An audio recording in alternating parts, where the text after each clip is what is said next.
Gagi, nakakalungkot na balita 'to, guys. Kasi kasama daw yung si CJ Hero doon sa mga pupuwedeng kasangkot sa di umano sa alleged extortion na ginawa nitong Franco. Wow! Ano kaya yung involvement niya dito? At guys, nasa complaint daw siya. Wow! So, tingnan natin 'to. Pakinggan natin si Attorney Melvin Matibag dito sa 2x2 nila Katunying. Ang sabi po nitong si Franco Mabanta, set up daw po itong ginawa ng NBI. Wala. Oo.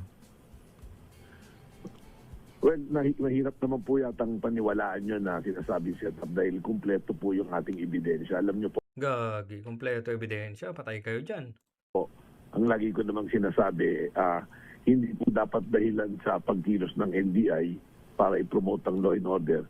Ang basere yung opinion, politika, kailangan po kung saan po tayo dadali ng ebidensya. Yun po yung ating susundin. At nakita nyo naman po, nung sinabi niya kasing naglabas siya na setup, Gagi, ang daming pera, oh. Pero teka lang, ha? May balita, guys. May balita na inamin daw ni Attorney Melvin Matibag na nagpagawa daw sila ng mga peking pera sa rekto. Ba, may problema kayo dyan kung talagang ginawa nyo yun. Nakita ko lang kasi sa quote card, no, na paki-verify nga. Hindi ko nakita ko sa quote card na inamin na, na pinagawa, pinaprint sa rekto. So, ibig sabihin na alam nyo kung saan yung mga gumagawa ng mga peking pera at tinolerate ninyo. Yun ay kung totoo yun. Paki-comment nga guys kung nabasa nyo o nasabi niya sa isang interview or sa kahit anong panayam na inamin niya na nagpagawa sila ng peking pera sa rekto. Malaking problema yan, boss. O, tuloy natin to. may mga naglabas po ng video na nandun siya sa isang hotel sa Makati, kausap yung Ay, meron din. Gag, hindi ako updated. Lintik na yan. Mahanap nga. tao. Tapos yung conversation po, naglabasan. Oo. Hindi na po sa amin galing yan kasi po, sa totoo, nung inoperate po namin, kasama po namin yung mga nasa media na. Pero tignan nyo yung dito, oh. Parang hindi naman printed lang, no? Kasi marami kasing nagdududa at nagtatanong, saan ba galing daw itong pera na to? Bakit merong 75 million na ano, na cash? Pero sabi, nakpa-print daw, so peke itong mga pera na to. And, ah, speechless. Wala akong masabi doon sa, ano, kung totoong sinabi niya yun, ha? Natin eh. May Oo. mga representante po sa media. Ano po. Oo. So Yun may po mga ang ebidensya pangyayari. talaga, matibay na ebidensya, Director. Tama po kayo. Saan ba to? Conference room ba nila to? O dito mismo sila na ano, na-entrap? Kasi may mga baso-baso naman na dyan, oh. Ano ba yung mga yan? Ready kumain, may mga baso, may mga kutsara. Gagi. Makita naman po yung ebidensya. At yun naman po mga salita na ganyan, mababalidate natin pag dumaan po sa korte. Mhm. Una-una na po, pag Uy, ba't kapkat? Uy, kapkat. kami nagpapail ng kaso, we are always guided by Memorandum Circular number 20. Napakaganda mo nitong circular na to na ginawa po nung dating Secretary Boying Limulya na kapag ka po mag-file ka ng kaso, kailangan meron ka ng yung reasonable certainty of conviction. Hindi po pwedeng gawa-gawa lamang at base lamang sa iyong paniwala. Ano po? So para po sa NBI, ito po, shoot po ito. Itong sapat yung mga tangan yung ebidensya to stand court scrutiny, sabi nga. Tama po. Sobra-sobra po yung ebidensya dito na ipapasok po natin na Pero kung tama lahat ng ginawa ng NBI, kung walang mga lapses doon sa pag-aresto, kailangan kong makita yung video na yun kasi parang may nakita ako na pero hindi ko masyadong inintindi kasi busy ako kanina. Parang mayroon akong nakitang parang entrapment video, parang ganon. Titingnan natin yun, ha.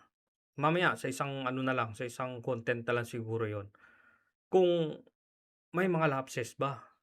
May mga procedures ba na hindi nasunod? Kasi pag ganyan, pag may mga hindi nasunod na proseso, naku, malalaglag yang kaso ninyo sa technicality pag ganyan.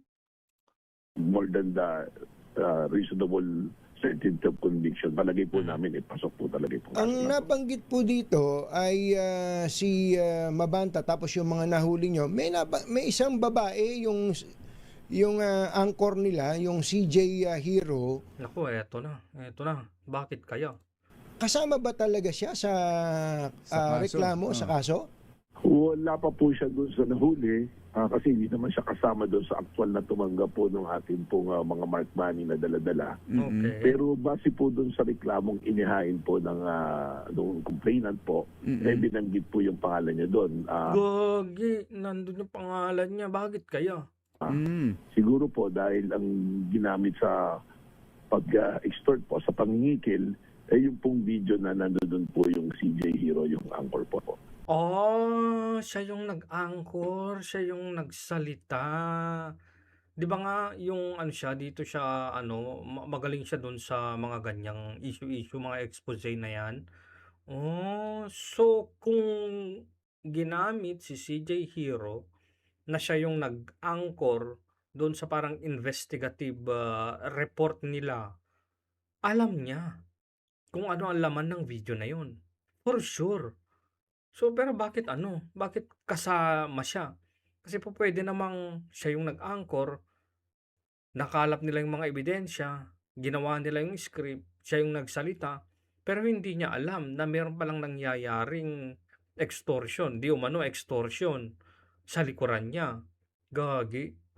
Okay lang pala. Akala ko naman merong direct na na na kinalaman. For example, parang kumbaga kasama siya sa mga nagplano, baka may mga nakitang text message sa kanilang mga cellphones, may mga group chat sila na kasama siya, parang gano'n. Okay. Kinabahan naman ako do'n. So, okay lang 'yan. Kayang-kaya 'yan nalusutan ni CJ Hero. Idol na idol ko kasi 'yan, grabe. 'Di ba, napakaangas niya. Oo. Video niya pero hindi siya part ng negosasyon o Doon pa po transaksyon. Opo. Yung sa nagpunta po. Opo. Oo. Okay.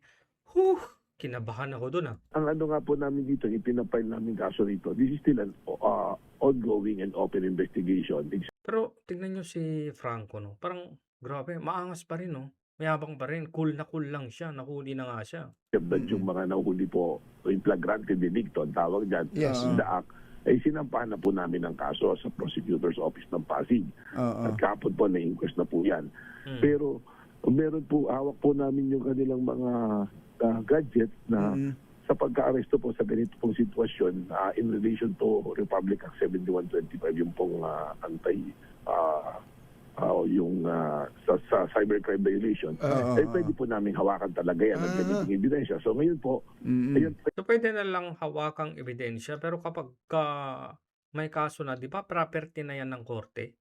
I mean, custody na yan ng korte. Hindi na dapat nasa kanila yan. Hindi ako abogado, so pero parang ganun, di ba? Ebidensya yan, pero kung may kaso na na-arraign na transfer na sila sa custody ng korte, 'di ba? Custody na ng korte yung mga gadget na 'yon. And then nasa sa kanila na kung pabubuksan 'yon o hindi, 'di ba? Hindi nila pwedeng buksan 'yon nang walang court order, ganun ba 'yon? Hindi. No, I'm not aware of that. ay aming pag-aaralan, ipoforensik po namin at kung Wala, ipoforensik daw. Bakit? Maghahanap pa kayo ng ebidensya, ganun. 'Di ba sabi ninyo may mga ebidensya na kayo, ba't ipo-forensic pa? Ba't kayo? Hindi ba dapat utos yun ng korte? I don't know guys I don't know, pero parang, well, hello? Kasi may ebidensya na nga kayo, sabi ninyo matibay na. sino pa yung mga lalabas po na may Nako. kinalaman dito sa gawain nito. Nako. Nako, Diyos. Nako. Baka may mga masali pa dyan. So yung pong mga kapalitan ng message, ka-text, makikita po din yun sa forensic Tama po. examination. Tatonying, makikita po namin sinong mga congressman pa or senador or mayor or governor na maaaring kinausap nila sa Wait, wag ka muna magtanim ng mga ganyan. Nagtatanim ka na naman ng mga intriga wag. Bakit sinasali ka na? Doon muna kayo, mag-focus muna kayo dyan. Bakit tumatalon ka na? Baka maaaring may mga ganito, ganyan. Wag muna. Chill, relax lang. Baka mabutasan pa kayo diyan. Hindi Tinatakot din. nagsasalita pero kinikilan din po nila. Ano po? Or Ganun kung po. sino po mga individual na nandoon. So, meron po ba kayong information that Bukod kay other than speaker, Martin, Martin Romualdez, may iba pa pala? Meron po kasing kaming tinitingnan na pattern at nakita naman po namin doon na parang yung PGMN wala naman siyang commercial, wala siyang advertisement, walang sponsor na lumalabas. Pero malaki po yung paggasta nito. Sisilipin din po namin. Wait. Oo nga, no? Kung sa YouTube lang sila umaasa, hindi yun sapat na pampasahod sa mga bigatin ba naman na mga anchor dyan. Nandyan din si Rowena Guanzon, Edo Manzano, CJ Hero, at iba-iba pa. Mabibigat yung mga yun, ha? Yung kanila mga income tax return, ano po, Oh. na itong kumpanya na to. Alam mo, Oo. titignan po natin lahat yan. Gagi, pati ITR na naman, babanatan na naman. May natanggap po kaming audio recording, direct. Anyway, hanggang dun lang muna. Akala ko naman, grabe. Akala ko naman meron na silang ebidensya na direct link na kasama sa pagplano o kasama sa extortion itong si CJ Hero. Di naman pala. Siya pala yung nag-anchor. Kinabahan talaga ako dun. Sayang idol ko pa naman yan. Pero sayang no, nabahiran ng ganitong kontrobersiya yung PGMN. Ang ganda na ng ang ganda na ng takbo ng channel nila eh. Meron akong nakita parang countdown 10 billion views. Kailan lang naman sila sumipot. Pero eto, naisip ko lang hindi kaya at the back of the mind of nitong si Franco Mabanta na gumawa ng ganito para kunwari mag-expose, and then yun yung way nila para mag-extort, para manakot.